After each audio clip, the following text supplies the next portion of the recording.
J'ai pas du tout vu le timing. Peut-être qu'on est en retard. On a combien de temps ?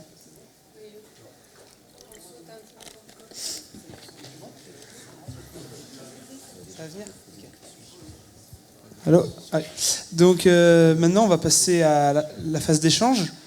Donc n'hésitez pas. Voilà, on a 1 heure à peu près pour échanger avec Pablo. Vous sentez-vous libre de poser vos questions. L'idée c'est quand même qu'on est dans une école d'agronomie et essayer d'orienter le débat sur la question des systèmes alimentaires, qui est quand même, on estime, une question importante puisqu'on mange tous les jours. Donc on vous attend pour vos questions.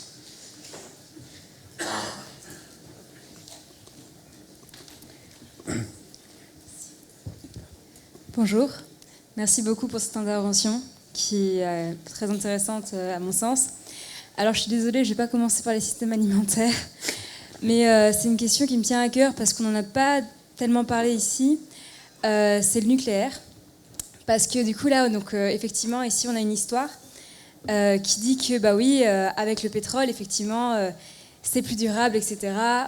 On va vers une fin du monde qui amènera sûrement autre chose derrière. Mais actuellement, il y a de la recherche, notamment sur l'énergie nucléaire au niveau de la fusion nucléaire, qui est grosso modo la même réaction que celle qui se produit sur le Soleil et qui permettrait de dégager énormément d'énergie, si tant est qu'on arrive à trouver la technologie adéquate. Et il y a de la recherche qui est faite actuellement à Cadarache à ce propos. Et la question c'est, est-ce qu'il n'y a pas, à votre sens, une autre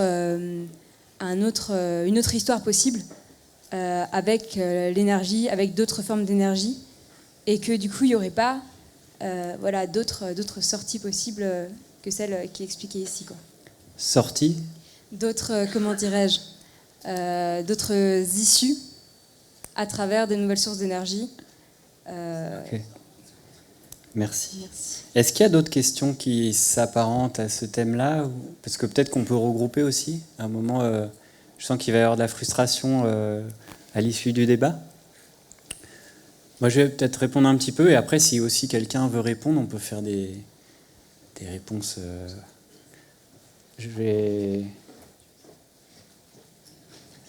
C'est un peu sur le thème ?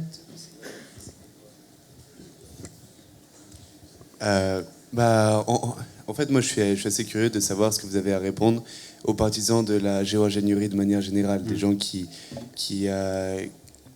affirment ou qui pensent, peu importe, qu'on va pouvoir résoudre tous les problèmes du XXIe siècle en restant dans le système tel qu'il est aujourd'hui, et que la science ou le progrès d'une manière ou d'une autre trouvera toujours la solution et qu'on pourra toujours continuer dans la même direction. Voilà. Merci pour cette question. Moi, j'ai une question. C'est avant que vous attaquiez le problème de l'agrologie. Moi, j'ai une question parce que vous présentez très bien la résilience par la permaculture. On comprend très bien. Mais on n'a pas les solutions de résilience sur tous les problèmes de mobilité, éventuellement de santé. Et là, on ne voit pas très bien les solutions qui pourraient être proposées. Alors là, on est dans un autre domaine. Mais je retiens la question. Je vais juste répondre sur l'énergie avant. Nucléaire, la géo-ingénierie et nucléaire fusion. Hein, parce que là, on est dans la fusion, je n'ai pas souvent cette question. Alors, là, pour moi, ce sont des solutions, justement, typiques du mythe du progrès, de cette croyance qu'on va résoudre les problèmes. Cette dépendance au sentier, elle est vraiment là. C'est la croyance que tout va de mieux en mieux, et c'est la continuité de la courbe. Là, on va trouver la pilule de l'énergie infinie, aller sur Mars. Vous savez, le roman Barjavel, La Nuit des Temps, ils ont une petite machine, ils ont trouvé l'équation universelle, ils ont fabriqué une petite machine, ils appuient sur un bouton, ils ont une pilule d'énergie universelle, ils n'ont plus besoin d'agriculture et tout ça. C'est un peu cette mythologie qui s'exprime. Il y a de la recherche, évidemment, il y a de la recherche pour tout ça, hein. C'est vraiment l'imaginaire qui tire ça. Moi, sur la fusion, je ne me suis pas hyper bien renseigné. Il y a aussi le thorium dont on parle souvent. Il y a plein de choses qui vont sortir, qui pourraient sortir autour du nucléaire, autour d'une énergie moins chère, moins productrice de CO2, etc. Ce qui me vient, c'est que déjà, ce sont des là, j'ai parlé de systémique et de problème, tout est lié. Là, on parle juste de l'énergie. Ce qui me vient, c'est que si on résout, et encore j'ai des grands doutes, je mets plein de guillemets, cette question de l'énergie, qu'en est-il des autres problèmes? Est-ce que les espèces vont revenir, les espèces disparues? Est-ce que si on met toute cette énergie, est-ce qu'on va réduire notre consommation d'énergie? Parce que si on brûle toute cette énergie, voilà, à un moment on fait de la fusion, ça va être de l'énergie. Le mouvement, c'est de l'énergie. Une voiture qui se déplace, c'est de l'énergie. Il y a dissipation d'énergie. Est-ce que le réchauffement climatique va s'arrêter? Est-ce qu'on est, plus largement, est-ce qu'on est sage en tant qu'espèce, en tant que société, pour avoir autant d'énergie à disposition? Est-ce qu'on n'est pas un petit bébé à qui on file une mitraillette, quoi? Une technique démesurée, dans l'hubris, avec une sagesse de l'âge de la pierre. Et donc, ma question, ça serait... Enfin, c'est pas une question. Mon intuition, ça serait que je suis pas sûr, déjà, qu'on y arrive à temps, parce que c'est des recherches très longues, on parle de 10, 20, 30, 50 ans. Et si on y arrive, à qui? Parce que c'est une énergie très centralisée. Si on centralise, ça veut dire domination, pouvoir, inégalité. Et on sait ce qu'on fait avec ça, les humains. Donc, j'ai des doutes quant à cette énergie au niveau structurel, technique, enfin scientifique, et puis après humaine, et au niveau climatique, et au niveau de tout le reste. Donc voilà, moi, je n'investirai pas là-dedans, personnellement. Si ça sort, je me méfierai encore plus, et je pense qu'il y aura des mouvements anti-fusion qui vont naître, et ils auront beaucoup d'arguments, et voilà, il va y avoir encore une controverse, comme avec le nucléaire, comme avec les OGM, etc. Ça va être compliqué, puis ça va coûter cher. Stabilité du milieu financier aussi, pour faire toutes ces recherches. Il faut des minerais, il faut de la finance, etc. Il faut du pétrole, je pense, parce qu'il faut nourrir, déplacer les ingénieurs. Enfin voilà, il faut des matériaux pour faire tous ces câblages. Et tout n'est pas électrique. Si on arrive à faire de la fusion, on a l'électricité peut-être à l'infini. Mais comment on fait pour les bagnoles? Voilà. Enfin, tout est trop infiniment complexe pour se dire il y a une solution miracle. Il y a une petite panacée technique. Et pour moi, ça nourrit, et là ça revient à la géo-ingénierie, ces petites carottes là qu'on tend à l'âne, ça nourrit l'espoir. Et par espoir, c'est très passif. C'est le côté obscur de l'espoir, c'est attendre, esperar, attendre. Qu'on y arrive, ils nous trouveront bien quelque chose, t'inquiète pas, au repas de famille, c'est t'inquiète pas, ils nous trouveront bien quelque chose. Arrête d'être pessimiste, on me l'a souvent dit ça. Et donc ça nourrit on fait rien, on attend. Et ça c'est un peu gênant. Et la géo-ingénierie, non seulement ça nourrit ce mythe de l'hubris, de la technique, qu'ont critiqué Ellul, Charbonneau, etc. Il y a une très très belle filiation intellectuelle sur la critique de la technique qui est très pertinente, je trouve, aujourd'hui. Mais en plus, la géo-ingénierie amène le côté dangereux. Alors au niveau... bio-géochimique, on balance plein de particules, on ne sait pas les effets que ça aura. C'est technique, ça demande de l'énergie, tout ça. Et puis au niveau géopolitique, c'est des armes considérables. Si vous avez la capacité de faire tomber l'eau là et pas là, imaginez les guerres sur l'eau, la pluie, les tempêtes. Si vous savez déclencher des tempêtes, ça sera une arme de guerre tout de suite. Alors là, c'est clair que les militaires sont déjà là-dessus et ça sera potentiellement encore plus dangereux. Donc pour moi, on va vers la démesure et ce n'est pas du tout une voie vers laquelle j'irai. Mais je comprends que ça stimule. Enfin, voilà. Sur la mobilité, la santé, alors on m'a demandé de faire plutôt l'exposé sur les systèmes alimentaires. J'ai pas trop travaillé la question, mais je dirais un peu la même chose. C'est-à-dire que la mobilité, ces questions-là, pose la question de est-ce qu'on veut toujours, est-ce qu'on aura la possibilité de bouger autant? Et ça va même plus loin.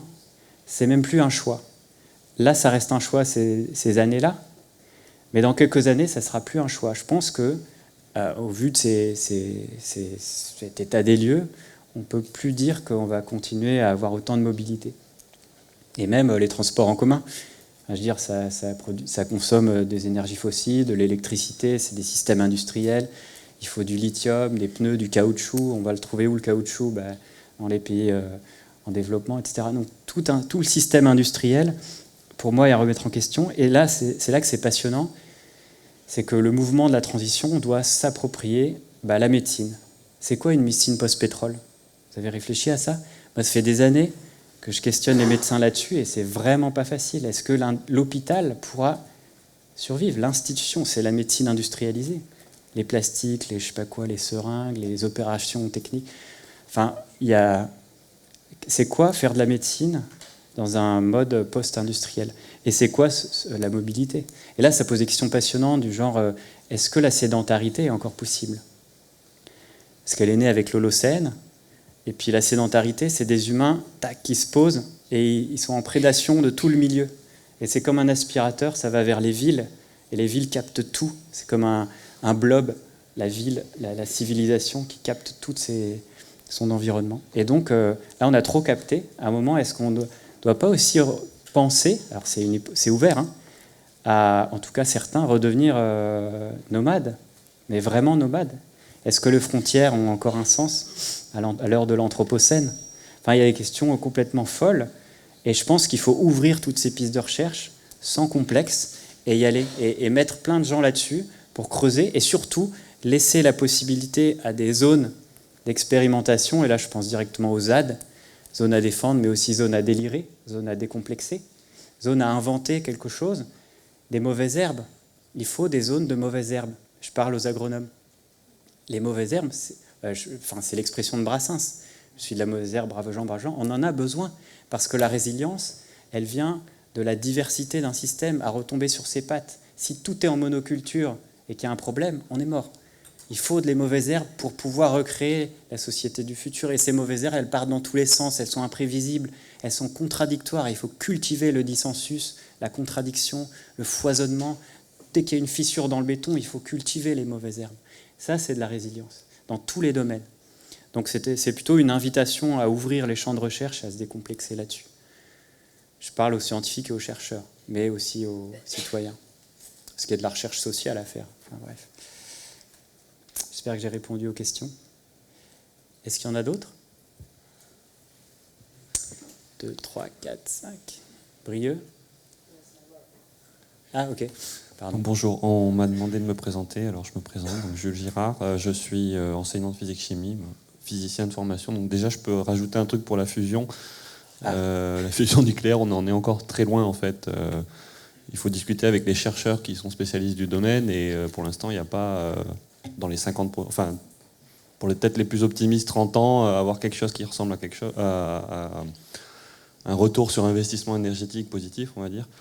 Mais c'est très très loin, quoi. Donc, là, par rapport à ce qui est présenté, le pic pétrolier sera dépassé depuis très longtemps, à mon avis, avant qu'on ait la moindre solution dans ce niveau-là. Ma question porte justement sur le début de l'exposé. D'abord, bravo pour toute la présentation qui était très intéressante. C'est sur la trajectoire avec la fin du pétrole. Il me semble que dans les conclusions sur la fin du pétrole, il y a des choses qui vont un petit peu vite, enfin moi qui me demanderaient des compléments pour être convaincu, notamment par exemple cette histoire de la queue, la deuxième partie de la gaussienne, on va dire, où il reste encore du pétrole, et c'est de plus en plus difficile de l'extraire, mais si j'ai bien compris, pour l'instant le retour c'est autour de 1 sur 20. Ça me paraît encore énorme en fait, donc je ne vois pas pourquoi l'être humain arrêterait d'exploiter du pétrole, si ce n'est qu'il y a la question climatique effectivement, mais elle paraît tellement lointaine et déconnectée que j'ai du mal à imaginer que notre civilisation d'un coup se dise bon, le climat déraille, parce que c'est déjà le cas, donc on va arrêter d'exploiter du pétrole, même si ça tombe à 1 sur 5, c'est encore très rentable énergétiquement, et je pense que l'économie peut s'adapter à ça. Ce qui n'empêche pas après l'effondrement financier. Donc il y a l'interdépendance, mais j'aimerais bien avoir plus de détails peut-être sur ce point-là. Voilà, merci. Ok. Est-ce qu'il y a d'autres questions connexes qui ressemblent à ça ou qui sont dans ce sujet? Bonjour et merci pour votre présentation. Donc je m'appelle Mathias, je suis étudiant ici à Supagro. Un peu dans la même idée. Moi, je pense que je suis convaincu, mais j'ai toujours du mal à imaginer comment des sociétés multimilliardaires puissent pas avoir ça venir. Vu que c'est leur boulot de faire du profit, comment ils peuvent pas changer de paradigme, quoi. Donc on était dans le pétrole, mais c'est une question sur les multimilliardaires. Ok. Les multinationales qui font, oui, Multinationales. pardon, les multinationales multimilliardaires Ouais. qui exploitent le pétrole. Et donc la question, c'est t'as du mal à croire qu'ils y pensent pas déjà et qu'ils se préparent pas déjà. Ouais, c'est ça. Ben, en Comment- fait, ça veut dire qu'eux, ils foncent droit dans le mur, quoi. Si il y a vraiment un pic pétrolier, ils font une croix sur leur profit. Sachant que c'est leur travail de faire du profit, comment ils peuvent ne pas voir ça venir? Est-ce que ils ont plus ou moins prévu le coup?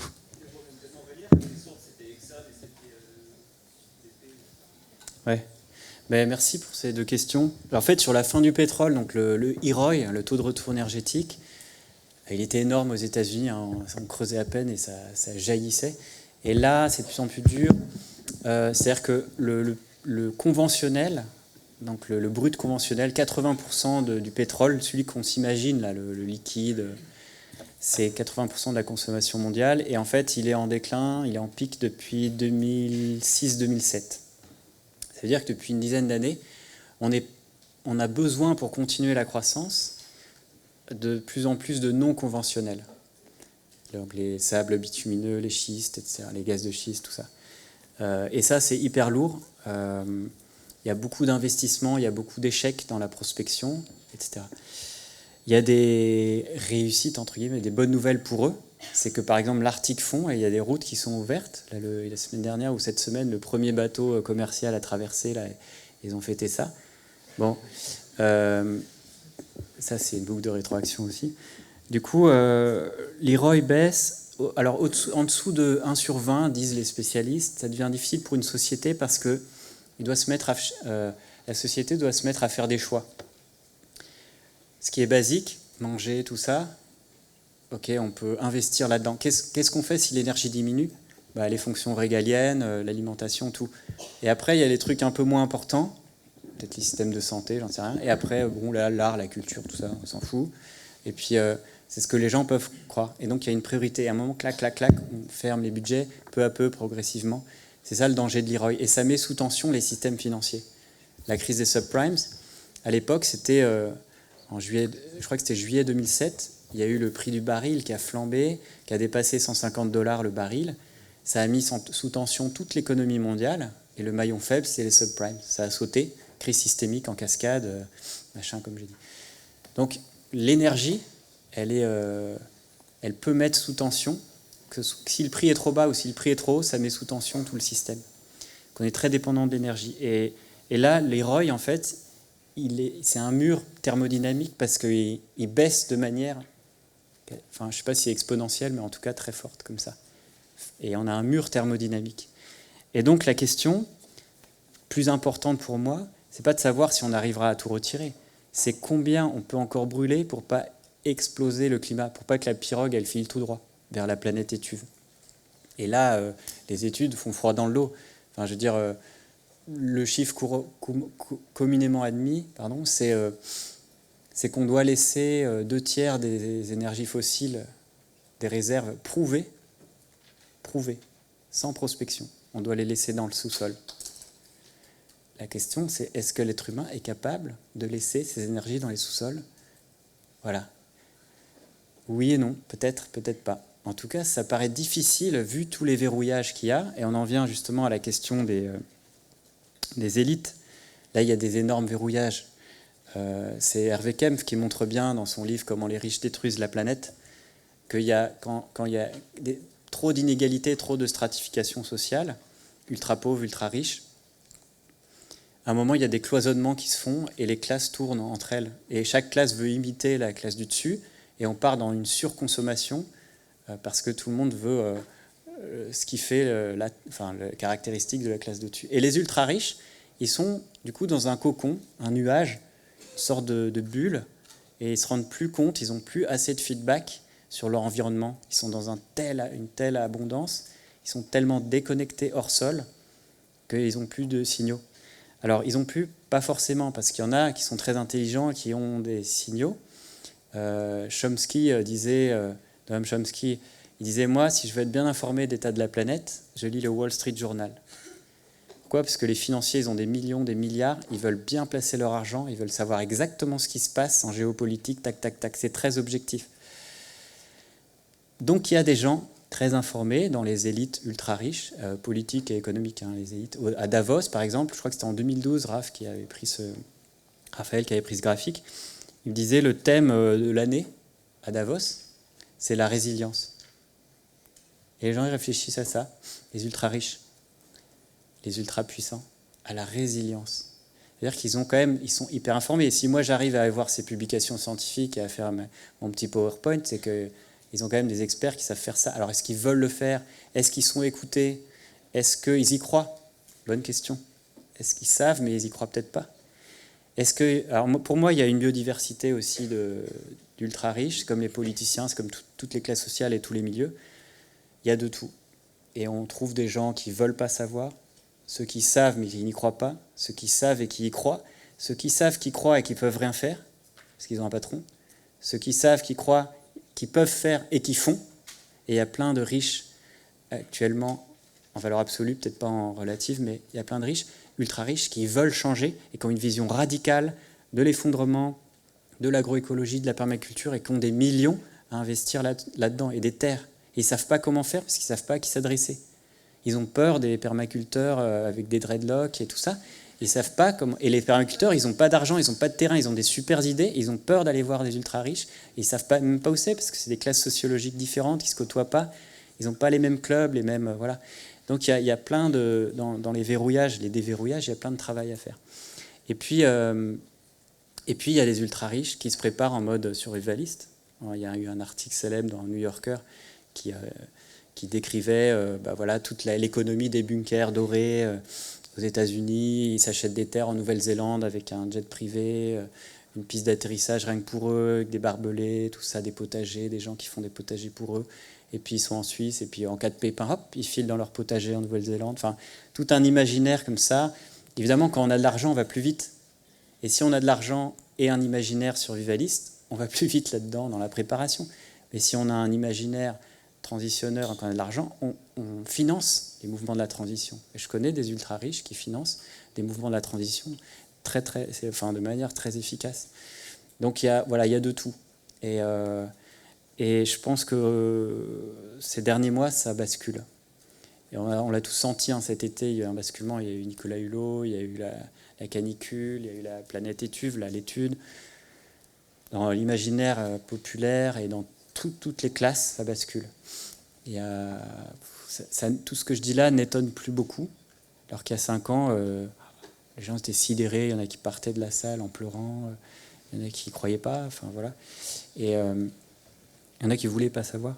Donc là, même chez les ultra-riches, je pense que ça bascule. Et ceux qui vont se mettre dans les bunkers, ils sont conscients des dommages au système Terre, et ils sont conscients des dommages sociaux et de la colère populaire, de la vindicte populaire. Et ils se protègent de ça aussi.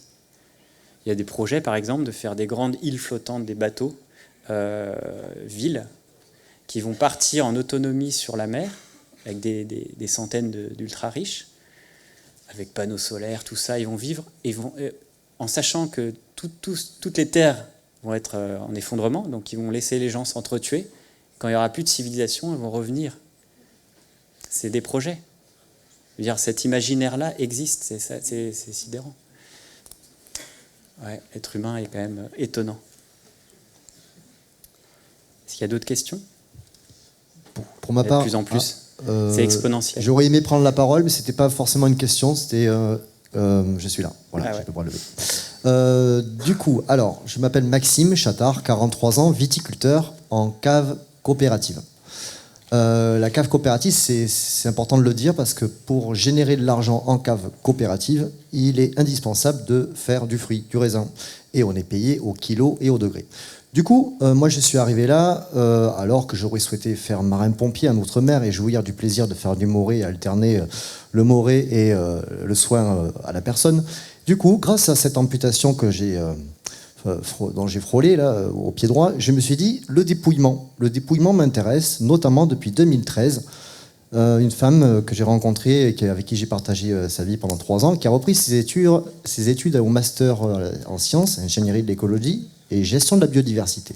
Et elle m'a ouvert les yeux sur des pratiques culturelles différentes et qu'il serait bon de se faire aider personnellement et pour pouvoir induire un changement. Et sur mon tracteur, j'ai pris plaisir à écouter quelques-unes de vos conférences et d'autres collègues. Et je peux d'ailleurs glisser que on a tous, vous-même aussi, bien progressé et je jouis de plaisir d'avoir écouté ce changement aujourd'hui. Alors, moi, sur quoi je travaille aujourd'hui, c'est le dépouillement. C'est pour ça que j'ai parlé de l'amputation. Donc, imaginons qu'on soit amputé, carencé. Que je trouve intéressant, c'est de travailler sur le dépouillement. Et notamment, j'ai proposé à à mes amis de se retrouver le samedi 27 octobre à midi pour un repas que j'ai intitulé La transparence. Je trouve intéressant de sortir chacun de sa zone de confort et d'aller au-delà de ses limites et de ses convictions, de ses croyances. Et j'apprécie que de dire que le doute est le muscle de la foi.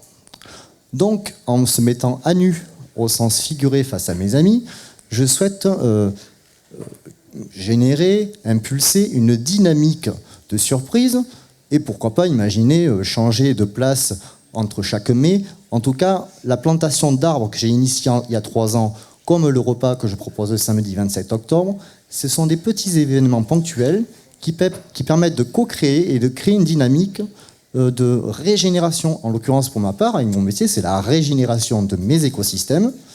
Et c'est passé par différentes réflexions. Et maintenant, après la réflexion, ce qui compte, c'est l'action. Et l'action tout seul, ça ne fonctionne pas. Et quel est le lien entre le repas et le dépouillement ? Grâce au repas, on peut aborder le dépouillement. Si on se dépouille tout seul, sans se faire aider par les autres, voilà. Et le repas, l'alimentation, notamment nutritive, nous permet de nous réunir et d'aborder les sujets. Ok, merci. Je vous en prie. Moi, je trouve ça intéressant parce que justement, ça me fait penser à l'émission de télé. Peut-être. Alors, j'ai pas la télé et je l'ai découverte hier. L'émission ça s'appelle Nu et culotté. Et donc c'est Nance que j'ai connu par ailleurs. Il m'a dit il faut que tu vois cette émission. Je savais même pas qu'il faisait une émission. Je regarde l'émission au Québec, elle est géniale. Ils partent nus en voyage, sans argent. Ils ont un objectif. Et là, en termes de dépouillement, je pense qu'ils sont assez forts. Parce que justement, ils vivent l'entraide, la fraternité, la générosité, l'empathie, grâce à un dépouillement. Et pour moi, ils touchent quelque chose de l'ordre de l'humilité. Et l'humilité, c'est la base de toutes les spiritualités, le point commun de quelque chose qui nous fait avancer, nous relier aux autres. Ils sont vraiment dans le lien. Ils arrivent, ils n'ont rien, ils sont humbles et ils se relient facilement. Et pour moi, c'est une des clés... c'est dur de développer là en quelques minutes, mais c'est vraiment une des clés de l'attitude pour les tempêtes à venir, pour se relier. L'humilité, le dépouillement, etc. Voilà, ça fait un peu penser à la décroissance, à la sobriété heureuse. Parfois, il y en a qui râlent, qui ne sont pas OK avec ça. Mais je pense que c'est une voie intéressante à creuser parce que ça bouleverse à la fois l'imaginaire, à la fois notre rapport au monde. Et par spiritualité, j'entends le rapport au monde. Comment être au monde ? C'est ça, juste la question spirituelle. Elle peut être laïque ou religieuse, on s'en fout. C'est notre rapport au monde, aux autres, comment on aborde les tempêtes et comment on se change soi-même. Du coup, voilà, c'est ce qui résonne avec votre intervention. Merci. Bonjour, ici, sur l'autre côté, là. Bonjour. Du coup, je m'appelle Thomas Yaptef, je suis étudiant aussi à Supagro. Et en fait, moi, c'est plutôt mes questions par rapport dans votre présentation, qui est très bien, vous présentez en fait un effet un peu boule de neige et un effondrement vraiment violent un peu de notre système actuel. Mais est-ce que vous ne pensez pas en fait que les améliorations technologiques et de connaissances qu'on a à l'heure actuelle, donc ça peut être pour le volet énergétique, c'est plus pour la production décentralisée avec des systèmes renouvelables qui ont des défauts, mais qui commencent à quand même avoir des innovations vraiment intéressantes. Je parle moins lointain que la fusion, mais plus sur des systèmes de stockage à hydrogène qui peuvent être couplés avec des énergies renouvelables ou d'autres d'autres façons de penser les mix énergétiques. Donc ça, c'est plus volet renouvelable. Et volet agriculture, ça peut être orienté sur la sélection variétale, sur des plants qui résistent aux problèmes plus résistants aux problèmes hydriques ou aux problèmes de salinisation, etc. Est-ce que vous ne pensez pas qu'en fait, toutes ces améliorations, elles vont nous permettre d'avoir une transition, un effet boule de neige, entre guillemets, qui soit moins violent que ce que vous annoncez, qui va arriver en fait plus... Enfin, ça risque d'être violent, mais de façon moins importante que celle que vous présentez à l'heure actuelle. Merci. Ouais. Et dans votre question, il y a vraiment le mot croire. Est-ce que vous ne croyez pas que C'est intéressant. Oui. On est vraiment dans l'imaginaire. Et et quand je dis imaginaire, c'est pas que c'est n'importe quoi, c'est du vent. C'est que on est vraiment dans la croyance. Fabrique aussi la pensée et les actes. Et moi, j'y crois plus trop, à vrai dire. Par exemple, l'hydrogène aussi, c'est quelque chose d'assez centralisé, qui est très consommateur d'énergie. Pour faire de l'hydrogène, le stocker, il faut du métal, il faut des usines derrière. Enfin, c'est peut-être un peu mieux, j'en sais rien, ça dépend de quel point de vue. Mais moi, je le vois encore comme des systèmes trop centralisés. Et pour moi, les deux défauts majeurs des systèmes industriels, c'est 1, la taille, et 2, la centralisation. Et ça, c'est vraiment l'inverse de la résilience, quoi. Et la taille, en fait, très rapidement, il faut revenir à la pensée d'Ivan Illich dans les années 70 et toute l'affiliation Léopold Kohr, Ernst Schumacher, Small is Beautiful, etc. Ils ont déjà pensé ça, c'est-à-dire que tout système technique, en gros, quand il est inventé pour libérer l'école, la voiture, tout ça, ça fait de l'éducation, ça fait de la mobilité, et à un moment, ça croît jusqu'à un certain seuil qu'ils ont défini comme la convivialité, les seuils de convivialité. C'est Illich qui a lâché le mot. Et au-delà de ce seuil, le système se retourne contre les humains. C'est moi ça et aliène la voiture. Quand il y a trop de voitures, on passe plus de temps dans les bouchons. Et en ville, les vélos sont plus rapides en moyenne que les voitures. Voilà un système contre-productif. L'école libère au début. Pour les pays très pauvres, ça libère un peu, on apprend à lire et à écrire. Et à un moment, il y a trop d'écoles, ça normalise trop, ça fait des robots et des moutons. Et donc, le système se retourne contre. Et les médecines, c'est pareil.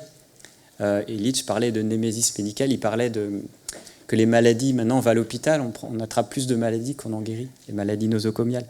Voilà. Et donc, la question du seuil et de l'échelle et de la taille, elle est fondamentale. Pour l'énergie, on applique ce principe. C'est quoi revenir à une taille conviviale, une taille humaine? Par exemple, Illich, il disait un truc génial. Il disait en conférence, il a donné plein de conférences partout, et il disait j'utilise jamais de micro. C'est sa règle. Quelle est la taille d'auditoire conviviale? C'est la distance de ma voix. Je ne veux pas d'artifice qui porte plus loin. Vous devez pouvoir m'écouter sans micro. Alors ça dépend, si on est à côté d'une autoroute, peut-être c'est 5 personnes l'auditoire. Si on est dans la nature, il n'y a personne, etc. Et que c'est une disposition intéressante, il peut y avoir 400 personnes. Donc il n'y a pas de taille idéale. Il y a des tailles qui dépendent. Les systèmes des énergies renouvelables, ça sera très différent en France qu'en Algérie, qu'au Mexique, etc. Mais je pense qu'il faut appliquer ces principes du vivant, je ne les ai pas décrits ici, mais cyclicité, etc. Petite taille, allez voir les principes de permaculture, les 12 principes. Ça veut dire qu'on va, pour des énergies renouvelables, mais à petite échelle et en basse technologie, en low-tech. Et puis, ils sont très différentes suivant chaque région. Et après, une fois qu'on est sur ça, on peut commencer à connecter des petits réseaux, parce qu'on gagne en résilience quand on interconnecte, mais pas trop. Comme on l'a vu, si on interconnecte trop, on perd en résilience. Donc il y a un équilibre à faire. Voilà, c'est complexe. Je pense qu'on a les capacités, on a assez de millions d'ingénieurs sur Terre pour y aller. Il faut juste y croire et aller, et se bouger, commencer à pagayer. On peut le faire. Donc je ne dis pas non aux énergies renouvelables, mais je dis attention, quelles énergies renouvelables? Bonsoir, je me permets d'intervenir ici. C'est pour rebondir avec ce que vous venez de dire en fin de compte. Dans une de vos diapositives, au départ, vous avez montré avec pertinence, comme tout le reste de votre exposé d'ailleurs, que les systèmes les plus résilients sont en fait les plus hétérogènes. C'est parce qu'on a dans un même milieu plusieurs façons de se développer, plusieurs façons de faire en fin de compte, que s'il y a une catastrophe, il y en a au moins un qui pourra après se régénérer. Et du coup, je trouve que dans le milieu alternatif, justement, on a souvent tendance à vouloir hiérarchiser quelles alternatives sont les mieux, ou vouloir en sélectionner une principalement qui résoudrait tous les problèmes. Or, c'est assez illusoire puisque chaque chose a des avantages et des inconvénients. Et le fait de ne se limiter qu'à une seule chose, on décuple un peu les avantages, mais surtout les inconvénients, évidemment. Et du coup, c'est aussi en lien avec tous les différents types de réactions que dans les comportements qu'il y a. Vous avez cité les aquabonistes, les savapétistes, les survivalistes et tout ça. Chacun, en fait, a une façon d'envisager les choses et va aller essayer de développer ce qui a le plus de sens pour lui. Je trouve que plutôt que d'en faire une source de conflit, ça devrait être une richesse et une façon de complémentarité. Le problème, c'est que souvent, comme vous le citiez avec les ultra-riches qui ont parfois un peu de mal à descendre de certaines catégories sociales pour aller concrétiser des idées et inversement, comment est-ce qu'on permet à toutes ces petites alternatives-là de communiquer les unes avec les autres? Vous qui êtes souvent amenés à côtoyer des publics très différents, des scientifiques de disciplines très opposées, je voulais savoir si vous aviez éventuellement des techniques pour éviter tout de suite les grands conflits, les emportements, des façons de communiquer un petit peu plus raisonnables, en fait, on va dire, en se considérant de façon complémentaire. Ça, c'est une bonne question. C'est un peu long, désolé. Alors, je reviens à la première partie de la question. J'ai noté tout, mais c'est une des manières de comprendre la résilience. C'est intéressant c'est un travail d'un chercheur, je crois, qui s'appelle Ulanovic. Il a montré que les systèmes, quand on peut les faire aller vers plus d'efficacité, à ce moment-là, on perd en résilience. En fait, l'efficacité et la résilience sont opposées. C'est-à-dire que nous, on va faire une économie à flux tendu, sans stock, parce que les stocks, ça coûte cher. On va interconnecter tout, etc. Ça va être hyper efficace. Si vous voulez telle chose, tac, vous commandez sur Internet, ça arrive. Par contre, on perd en résilience, parce que là, pour avoir dans un système de la résilience, il faut des petits stocks partout, de la redondance. Quand vous avez une fonction, il faut 3 choses qui font la même fonction. Par exemple, je sais pas moi, l'eau dans un système agricole. Si vous avez que, je sais pas moi, la nappe phréatique, si elle est polluée, c'est foutu. Par contre, si vous avez en plus des stocks d'eau de pluie, de l'eau de ville, de machin, une mare, enfin je ne sais rien, si vous multipliez, voilà, ça gagne en résilience. Par contre, c'est moins efficace.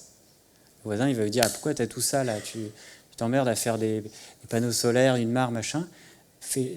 Sois efficace, mais on perd en résilience. Et en fait, notre société est devenue extrêmement efficace et très vulnérable. Et on est coincé, il y a un verrouillage de l'efficacité, parce que c'est très dur pour une société d'aller vers moins d'efficacité. On devient moins compétitif. En plus, on est dans un bain idéologique de compétitivité, c'est affreux. Et du coup, tout doit aller vers l'efficacité. Alors, on est en train de se rigidifier, de se cristalliser, et tac, ça peut tout s'effondrer en un château de cartes. Donc, aller vers la résilience, c'est vraiment remettre le curseur parce que si c'est trop résilient, après, on perd en efficacité, et puis c'est plus stable non plus. Donc, il faut vraiment trouver un bon équilibre. Et là, les systèmes sont trop grands, trop inertes, trop verrouillés, etc. Et toutes les sensibilités pour agir, mais aussi, j'ajouterais, toutes les échelles. Et il y en a qui sont très sensibles à l'échelle municipale, du quartier, ils vont s'investir dans leur ville, dans leur rue, ou même pour eux, leur famille, et c'est OK. Et puis d'autres qui vont s'investir à l'Europe, essayer de faire des lobbies avec des ONG pour changer l'Union européenne, le monde, l'ONU, tout ça. OK, moi je suis moins sensible à ça, mais il y en a qui y croient. Donc voilà, il faut toutes les échelles, sachant que quand on parle d'effondrement, on parle d'un effondrement des macrostructures, parce que les macrostructures sont très coûteuses en énergie, c'est ce qui s'effondre en premier. C'est pour ça que Rob Hopkins et le mouvement de la transition investit dans le bottom-up, dans les municipalités, dans ce qui est proche, ce qui est local, parce qu'on aura après les leviers de retrouver notre puissance d'agir à tout un chacun. Un des moyens les plus faciles, c'est de retrouver dans le quartier, dans la municipalité, des réflexes et des compétences d'agir en commun. Donc, oui.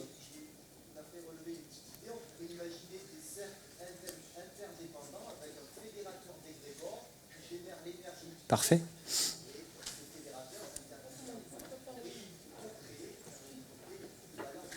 Magnifique. J'y crois plus à ça qu'à la fusion nucléaire. Mais en tout cas, c'est une piste de recherche intéressante. Mais ça me fait dire aussi, avec Gauthier Chapelle, il rigole tout le temps là-dessus. On a une slide... Ah non, je ne l'ai pas ici. Sur les systèmes hiérarchiques pyramidaux. L'être humain, là, on est devenu hyper efficace et on est structuré, les grandes entreprises, les pays, les militaires, tout ça, en hiérarchique pyramidale. Le hiérarchique pyramidal, c'est hyper vulnérable. C'est certes efficace dans telles conditions, mais en fait, c'est fragile. Quand les conditions, l'environnement changent, ça s'effondre. C'est pas résilient, c'est efficace, mais pas résilient. Pourquoi la nature n'a pas sélectionné ça en 3,8 milliards d'années? Il n'y a pas de système naturel hiérarchique pyramidal. Il n'y a pas dans la forêt un arbre qui dit « toi tu pousses pas ». Non, c'est pas ça. Il n'y a pas de chef. Chez les fourmis, c'est auto-organisé. Et alors, il y a différents degrés d'hiérarchie. Il y a un peu des hiérarchies. Mais nous, chez les chimpanzés, je pense, et encore, c'est des petites échelles. On en vient au seuil de convivialité. Des systèmes hiérarchiques pyramidaux comme ça, rigides, c'est en train de s'effondrer parce que le milieu change. Et d'ailleurs, on voit toute une économie collaborative, horizontale, latéralisée, dit Rifkin. C'est en train d'émerger parce que c'est beaucoup plus résilient et puissant quand l'environnement est changeant. Donc oui, il y a du bottom-up, de la décentralisation, des petites échelles, du fédéralisme. Et là, je pense que la philosophie politique anarchiste, libertaire, a beaucoup à apprendre. En tout cas, c'est une bonne piste de recherche pour créer des systèmes politiques hyper organisés, basés sur l'entraide, mais en diminuant les échelles de pouvoir et de domination. Et là, je pense qu'il y a une belle piste de recherche pour le mouvement de la transition. Juste sur les ultra-riches, parce que ça est revenu, il y a une métaphore des ultra-riches qui sont dans leur cocon, et c'est le bip-bip et le coyote.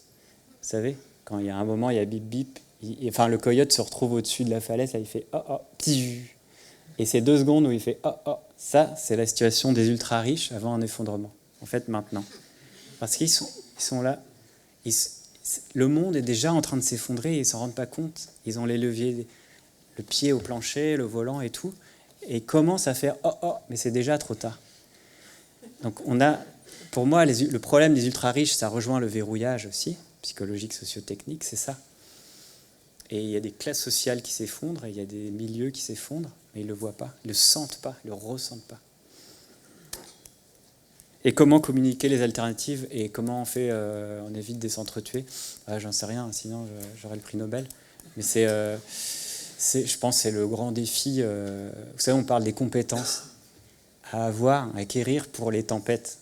Ouais, il faut savoir manier une arme, cueillir les plantes sauvages, comestibles. Moi, je pense que la grande compétence, c'est savoir vivre en groupe. Les groupes les plus coopératifs, les plus cohésifs seront ceux qui survivront le mieux.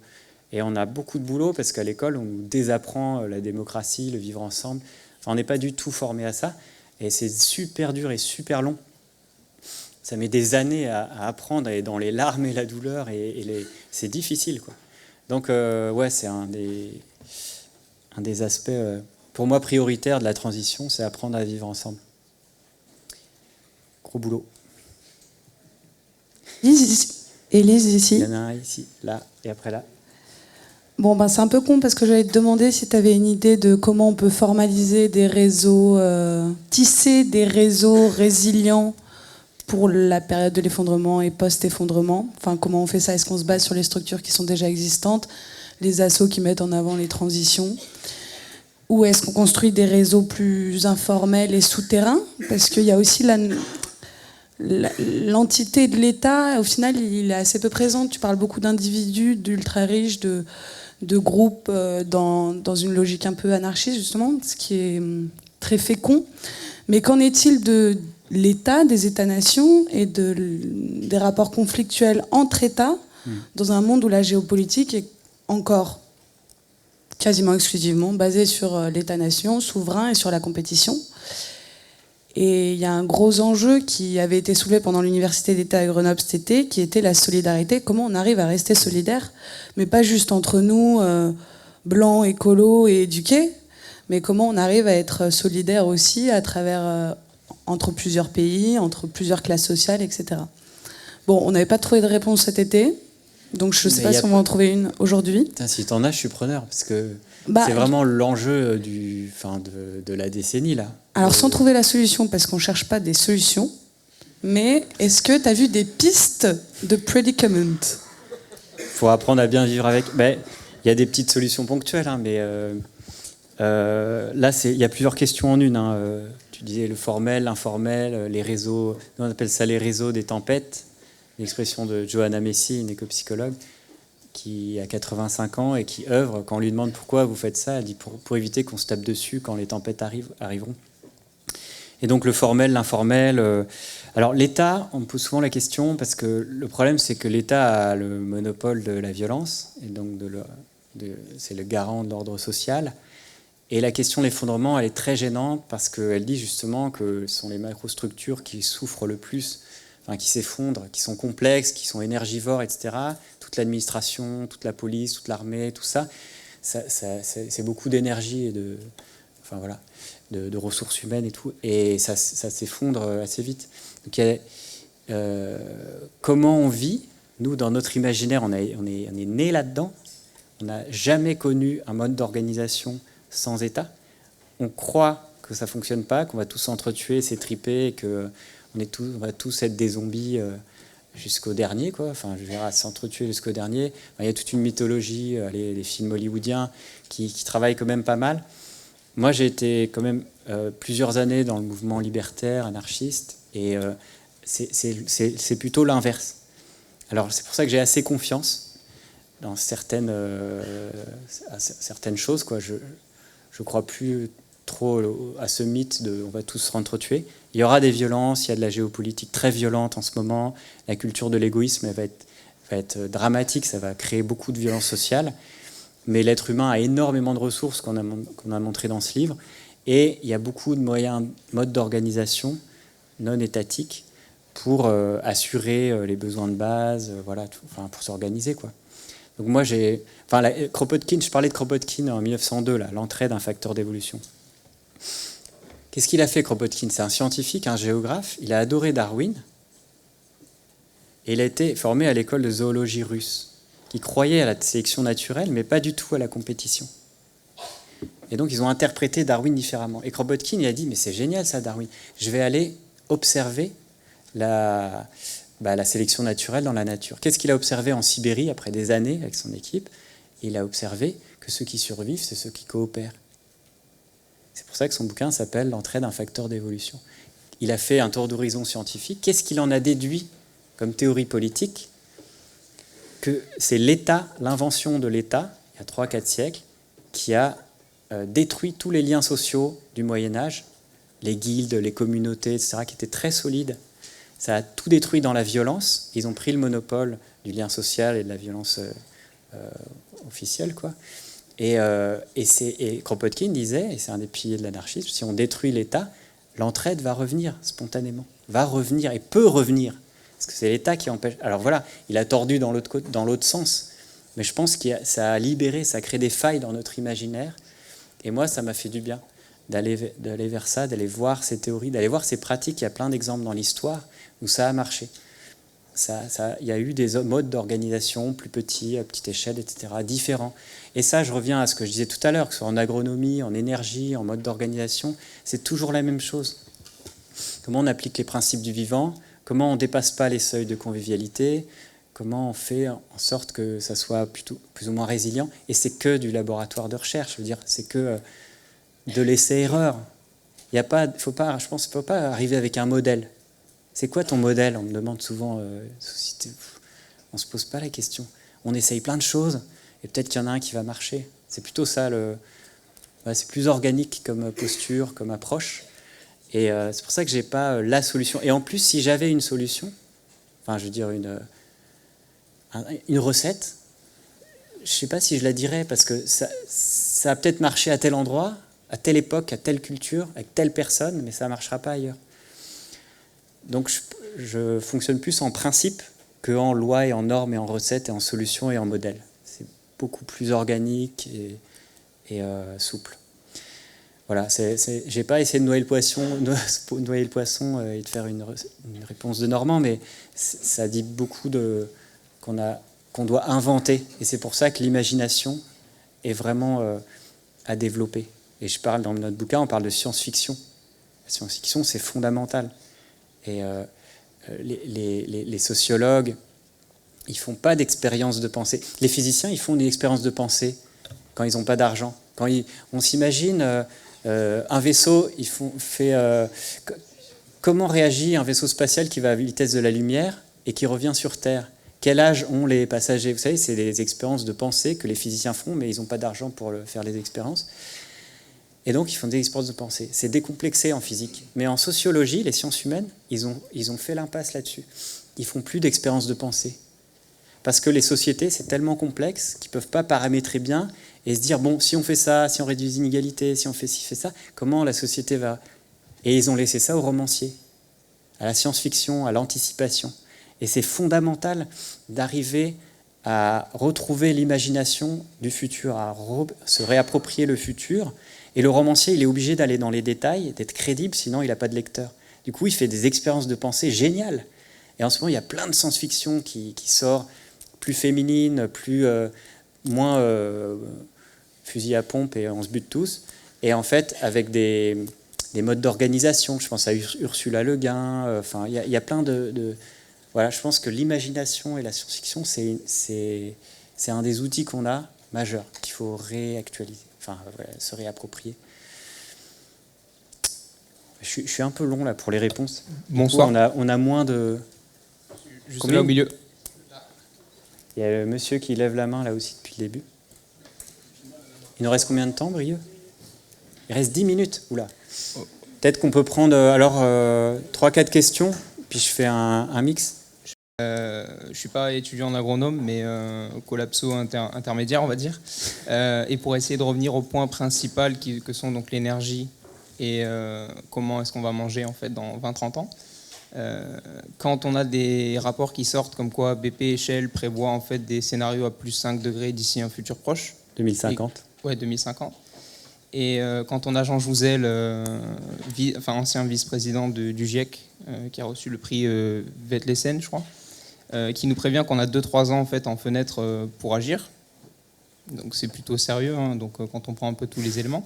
Est-ce que quand on parlait de moyens d'action, de levier, est-ce que nos premiers moyens d'action ne seraient pas déjà le désinvestissement des énergies fossiles et en deuxième lieu, de rediriger les 365 milliards qu'on met pour la PAC pour justement créer nos centaines de millions de nimaculteurs dont on a besoin pour se nourrir dans les 20-30 ans? Ouais, je signe. Si tu as un programme, je signe. Je vote. Est-ce que ça ne serait pas notre devoir en tant que citoyen, en tant que personne informée? Mais il y a des verrouillages immenses. Il y a des verrouillages immenses nationaux, européens, etc. Donc il faut une pression populaire, une organisation. Et c'est pas facile. Enfin, c'est prioritaire, mais c'est pas facile. Non, sans parler de révolte, mais un peu comme Étienne Chouard discute, de se réapproprier nos pouvoirs en fait politiques et changer à la racine. Tout à fait. Sur le désinvestissement, par exemple, si vous dites à la société, aux bourses, à la finance, bon, tout ce qui est dans les sous-sols, là, on n'a plus le droit de le sortir pour une question climatique. Parce qu'en fait, ils ont chiffré tout ça, les financiers. Ça a de la valeur.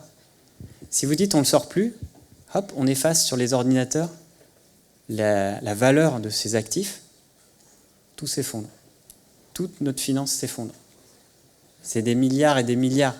Donc si tu décides que ça n'a plus de valeur, ce qui est dans les sous-sols, la finance s'effondre, donc l'économie, parce qu'il y a des chaînes d'approvisionnement, tout ça, donc on provoque l'effondrement. Alors c'est très bon pour le climat, Et il y en a qui le souhaitent. Et ça serait peut-être une mesure à faire. Peut-être, en tout cas, il faut décider politiquement, collectivement, si on peut le faire, si on doit le faire, quand est-ce qu'on le fait, etc. Si on le fait graduellement ou pas. Enfin, il y a plein de questions qui se posent.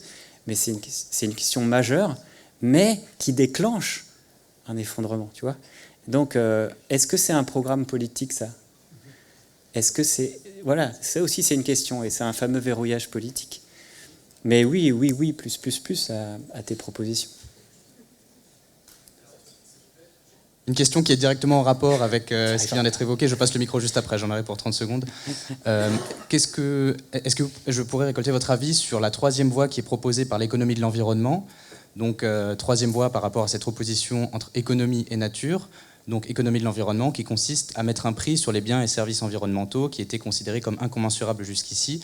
Est-ce que vous pensez que de mettre un prix donc, sur ces biens et ces services pourrait nous éclairer de manière pertinente sur les choix de société à faire et en particulier sur les choix de système alimentaire à faire pour s'en sortir un jour? Globalement, non. Je pense que c'est une très mauvaise idée. Et puis c'est peut-être dans un premier temps... vous savez, il y a un proverbe, je crois que c'est un proverbe japonais, qui dit quand on a une tête en forme de marteau, on voit tous les problèmes en forme de clou. Quand on a une tête d'économiste, il faut mettre un prix à tout, sinon ça n'existe pas. Et le problème, c'est qu'on a fait trop de têtes d'économistes sur la Terre. Et donc, voilà, le libéralisme, c'est quoi? La main droite, c'est l'économie, c'est mettre un prix sur les choses et faire gérer par le marché.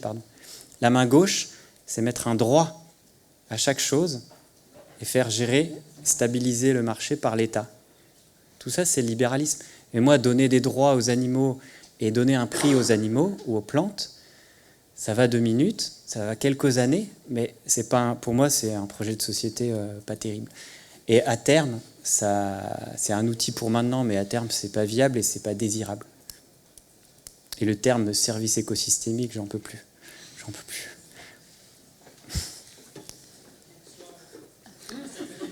Il faut que tu te lèves pour aller prendre le micro.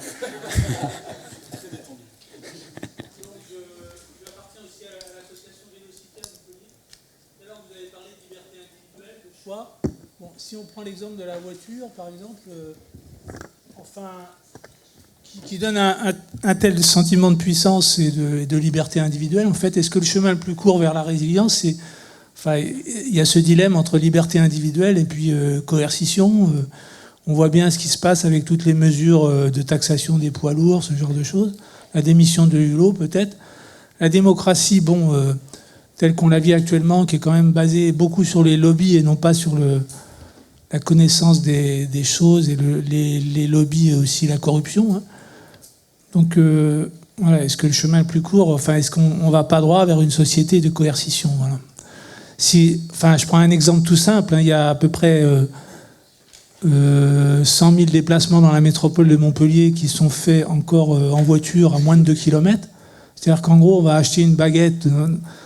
dans le cas le plus courant de 250 grammes avec une voiture d'une tonne 5, dans laquelle on est généralement tout seul. Bon, ça, c'est une question qui est intelligible à tout le monde. Et pourtant, ça évolue peut-être, mais très très faiblement. Donc, est-ce qu'il faut, par exemple, concrètement, est-ce qu'il faut interdire la voiture en ville?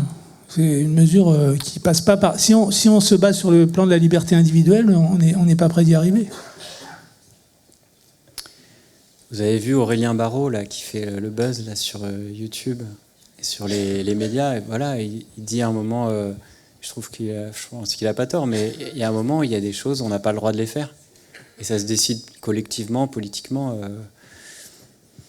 Mais il faut mettre des normes et des règles. Mais le problème, c'est qu'on a un bain idéologique qui met l'individu au centre, l'individu roi.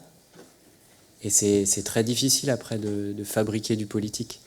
Et l'imaginaire politique qu'on a, dans lequel on baigne, c'est que dès qu'il y a du collectif, des normes, etc., c'est privation de liberté, et ça va être coercitif. Et puis finalement, on y arrive, et ça nous scandalise, etc.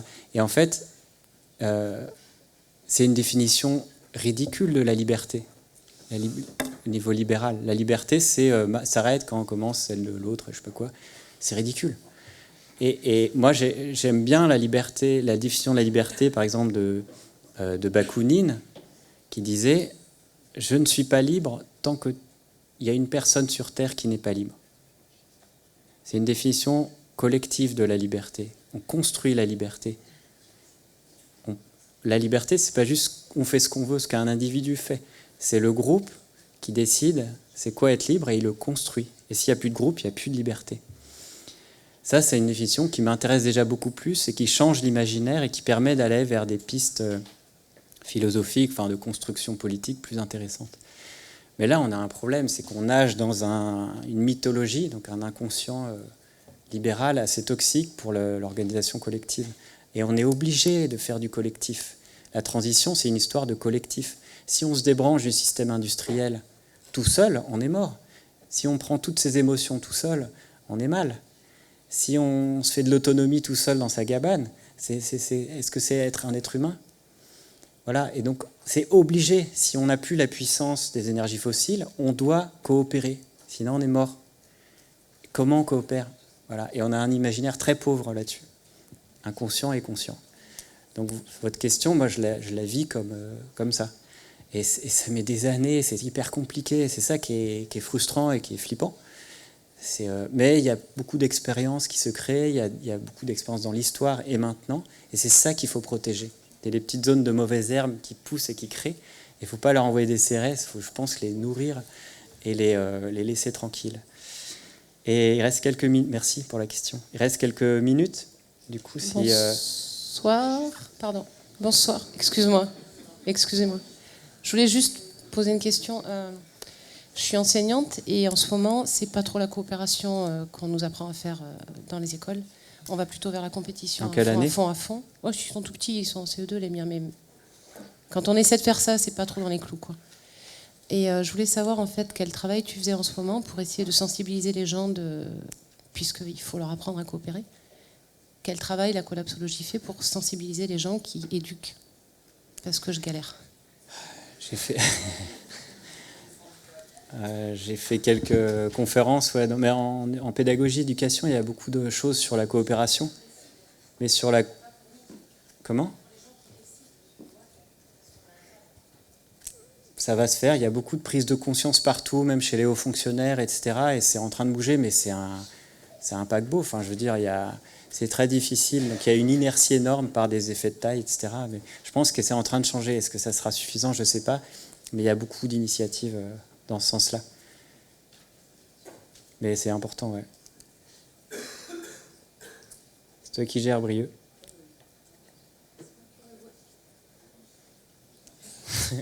Merde. Ah, c'est bon. Je vais faire vite, du coup, c'est une question plus terre à terre dans vos pistes de solutions que vous avez données tout à l'heure. Il y avait les deux parties, c'était la tête et les mains. Et l'arbre. Oui, et l'arbre. Mais c'était plus sur les deux premières parties qui, pour moi, il y avait peut-être un problème. C'était comment on va, parce qu'il nous faudra du temps et beaucoup de travail, comment on va s'organiser pour qu'il y ait assez de gens qui fassent un travail physique, mais qui en même temps puissent prendre le temps d'être éduqués et d'avoir un travail mental pour développer leur intellect, sans tomber dans un système de caste où il y aura une élite qui va réfléchir et d'autres qui vont bosser. Ça va être dur. Ça va être dur, mais il y a deux choses. Il y a à Cuba, pourquoi la transition est allée si vite? C'est intéressant dans les déverrouillages des systèmes socio-techniques. C'est qu'il n'y avait pas assez d'agronomes. En fait, les agronomes, ils ont 5 ans d'études, donc 5 ans de déformation, et ils passent après 5 ans à se redéformer et à se reformer à autre chose. Et en fait, si c'est allé si vite à Cuba, c'est que c'est des non-agronomes qui ont fait de l'agroécologie. C'est des gens ils ont eu faim, ils se sont mis à cultiver, ils ont direct appris les principes du vivant, c'est parti. Et ils n'avaient pas toutes ces croyances qu'on a appris à la fac. C'est un peu simple parce qu'il y a eu des agronomes qui ont aidé. Alors ce qui est génial à Cuba, c'est qu'il y a eu des systèmes, des centres de recherche qui sont allés prendre les vieux paysans qui savaient l'attraction animale. Ils les ont mis là, ils les ont fait enseigner aux étudiants, et ils ont remis l'attraction animale dans les centres de recherche. Ils ont créé une méthodologie de diffusion du savoir horizontale, et pas en caste, justement, d'ingénieurs qui vont expliquer à des techniciens qui vont tac, tac, tac, tac, tac. C'est un truc horizontal, et c'est très intéressant d'aller fouiller la sociologie de cette transition. Mais pour dire que ça peut aller très vite. Les exponentiels, les effets de seuil, de domino, peuvent aller vite dans le bon sens aussi. Pas que dans les mauvaises nouvelles. Et Et en fait, on va se bouger quand on aura faim, quand on sera obligé. Et pas que, il y en a qui se bougeront par anticipation. Et voilà, et d'autres qui suivront après. Ça se fera sur le tas, ça sera un peu mal fait, là bien fait. Ça sera très hétérogène. Et ça sera assez difficile quand même. Voilà, il faudra travailler et se creuser les méninges. Mais je n'ai pas de solution toute faite.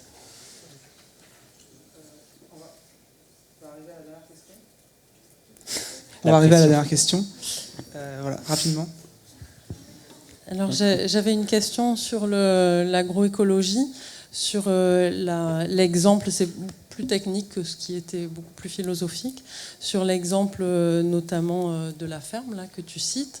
Moi, il me semble qu'à chaque fois, il y a un peu un impensé là-dessus, c'est qu'il bénéficie d'un apport de matière organique. Et tu fais référence aussi à Denver, je crois, à une ville où pareil, ils récupèrent... à Moucron. Pardon ? En Belgique, à Moucron. Non, aux États-Unis, là, ce dont il parle. À Denver, oui. À Détroit. Oui, à Détroit, pardon.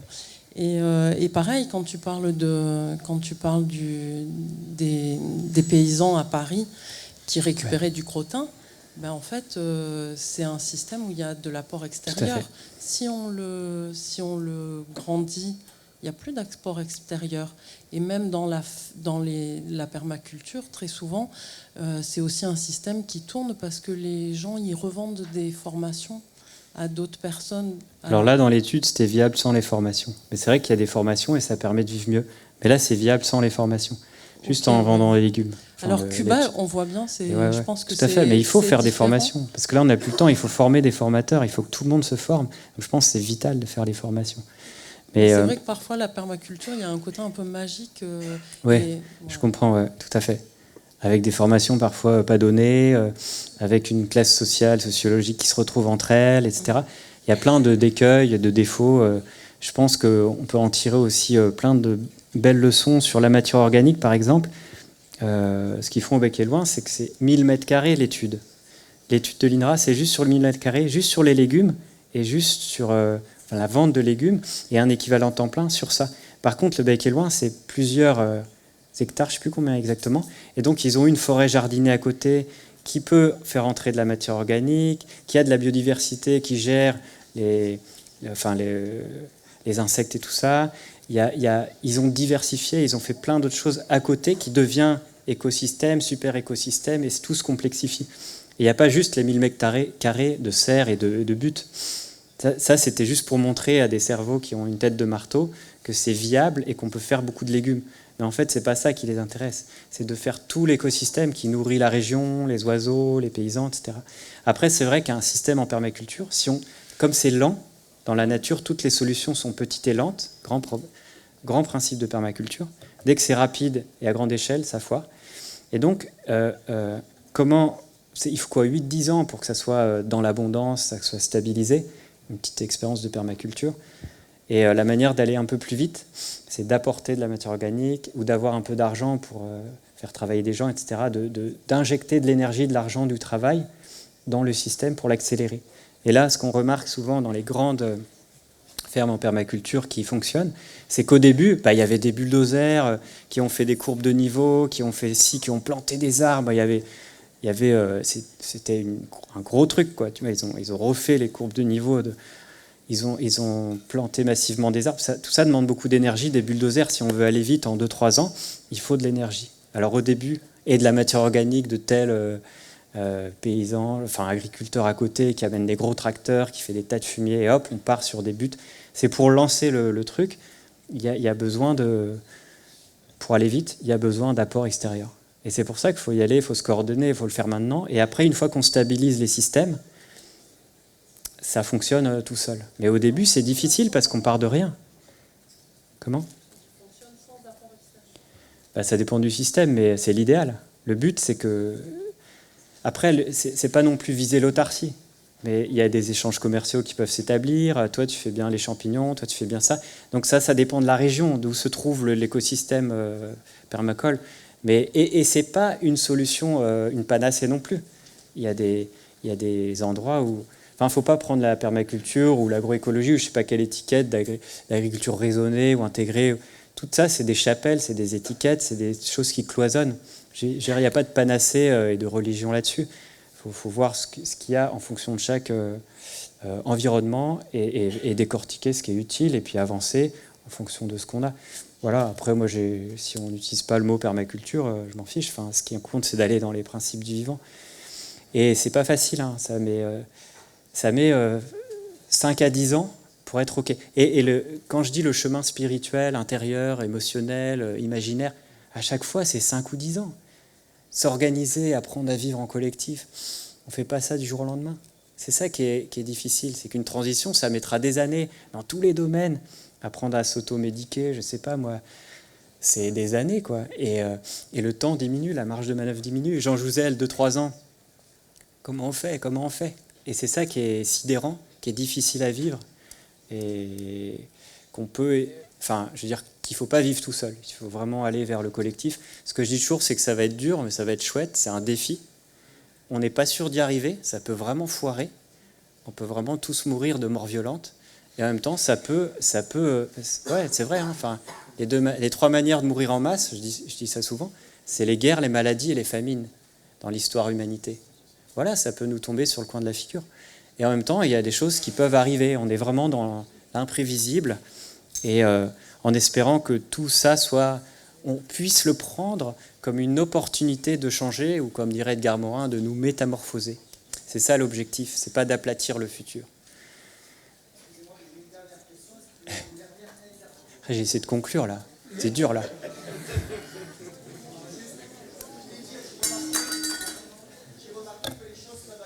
Excusez-moi, on a vraiment besoin de quitter. C'est une phrase de conclu.